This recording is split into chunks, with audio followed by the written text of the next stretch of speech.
ક્યારે એવું બન્યું છે કે કોઈ પ્લાન પર મહિનાઓ સુધી મહેનત કરી હોય અને છેલ્લે ઘડીએ બધું જ ઊંધું વળી જાય? બસ આ કહાણી પણ એવી જ એક દ્વારકા યાત્રાની છે. મિત્રોની શ્રદ્ધાથી ભરેલી આ સફર ક્યારે રંગોના તોફાનમાં ફેરવાઈ ગઈ એની જ આ વાત છે. ચાલો જોઈએ કે આખરે આટલો મોટો વળાંક આવ્યો કેવી રીતે.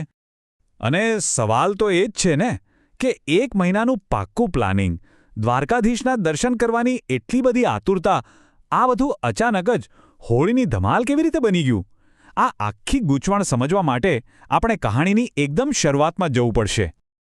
તો વાતની શરૂઆત થાય છે અમુક ખાસ મિત્રોના ગ્રુપથી. લાંબા સમયથી એમનું એક જ સપનું હતું, દ્વારકાની જાત્રા કરવાનું. બધું જ તૈયાર હતું, જોશ એકદમ હાઈ હતો, પણ એમને ક્યાં ખબર હતી કે એમનો આખો પ્લાન ચોપટ થવાનો છે. આ મિત્રોએ પૂરો 1 મહિનો આપ્યો હતો આ પ્લાનિંગ પાછળ. શું પહેરવું, ક્યાંથી જવું, બધું જ નક્કી હતું. દરેકના દિલમાં બસ એક જ ઈચ્છા હતી કે ક્યારે દ્વારકાધીશના દર્શન થાય અને આ યાત્રા સફળ બને. પણ પછી કહાણીમાં એક એવો ટ્વિસ્ટ આવ્યો જેણે બધું જ બગાડી નાખ્યું. બસ એક નાનકડી વાત અને આખા પ્લાન પર પાણી ફરી વળ્યું. તો પ્રોબ્લેમ શું થયો એ સમજીએ. એક બાજુ આખા ગ્રુપને દ્વારકા જવું હતું, પણ બીજી બાજુ એમના એક મિત્ર ખેંગારજી, એમને અચાનક સાસરીમાંથી ફોન આવ્યો. કોઈ જમીનના કાગળિયા પર સહી કરવા માટે તરત જ બોલાવ્યા હતા. હવે એક બાજુ મિત્રો અને બીજી બાજુ ફેમિલી. આ શબ્દો પરથી જ મિત્રોનો ગુસ્સો સમજી શકાય છે. એમને લાગ્યું કે ખેંગારજીએ એમની મહિનાઓની મહેનત પર પાણી ફેરવી દીધું. જાણે કે મિત્રતા કરતાં સાસરિયા વધારે વહાલા થઈ ગયા.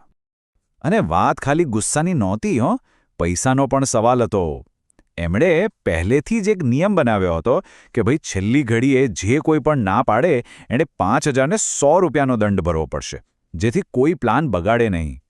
અને થયું પણ એ જ જેનો ડર હતો. ખેંગારજીએ ના પાડી દીધી. બસ એ નિર્ણય સાથે જ દ્વારકાની જાત્રા કેન્સલ.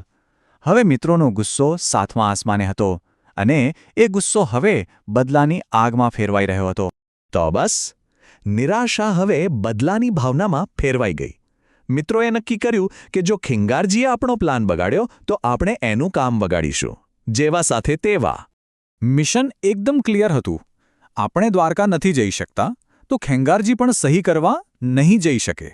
આ બદલો થોડો મજેદાર હતો, કોઈ ગંભીર દુશ્મની જેવો નહીં. અને પ્લાન તો જુઓ કેવો ગજબનો હતો. ગામના અમુક છોકરાઓને ભેગા કર્યા, 100 રૂપિયાની લાલચ આપી અને એમના હાથમાં પાક્કા રંગ પકડાવી દીધા. કામ બસ એક જ હતું, ખેંગારજી ઘરની બહાર નીકળે એટલે એમના પર તૂટી પડો અને એમને એવા રંગો કે ક્યાંય જઈ જ ન શકે. પણ કહાણીમાં અસલી ટ્વિસ્ટ તો હવે આવે છે. આ એક નાનકડા બદલાએ એક એવી ચેન રિએક્શન શરૂ કરી જેની કોઈએ કલ્પના પણ નહોતી કરી. એક મજાકમાંથી તો મજાકની આખી સિરીઝ ચાલુ થઈ ગઈ. તો થયો એવું કે ખેંગારજી રંગાયા તો ખરા, પણ એ કંઈક કાચા નહોતા. એમણે એ જ છોકરાઓને પોતાની ટીમમાં લઈ લીધા અને પછી એક પછી એક જેણે પણ આ પ્લાન બનાવ્યો હતો એ બધાને ફસાવીને રંગવાનું શરૂ કર્યું. વાઘોબાથી લઈને હરીશ સુધી કોઈ કોરું ન બચ્યું. આ એક વાક્ય આખી પરિસ્થિતિ સમજાવી દે છે. બસ એકબીજાને ફસાવવાની અને બદલો લેવાની રમત શરૂ થઈ ગઈ.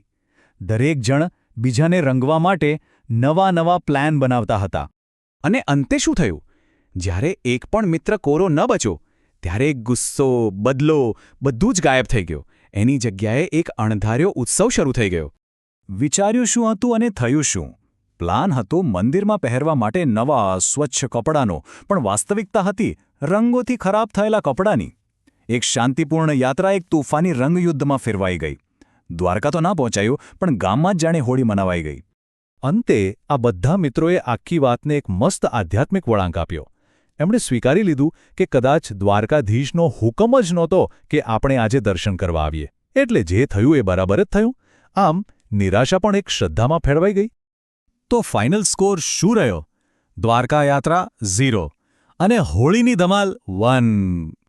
ભલે એમની યાત્રા સફળ ન થઈ, પણ એમને એક યાદગાર દિવસ તો મળી જ ગયો, ખરું ને? આ આખી કહાણી આપણને એક વાત વિચારવા પર મજબૂર કરે છે.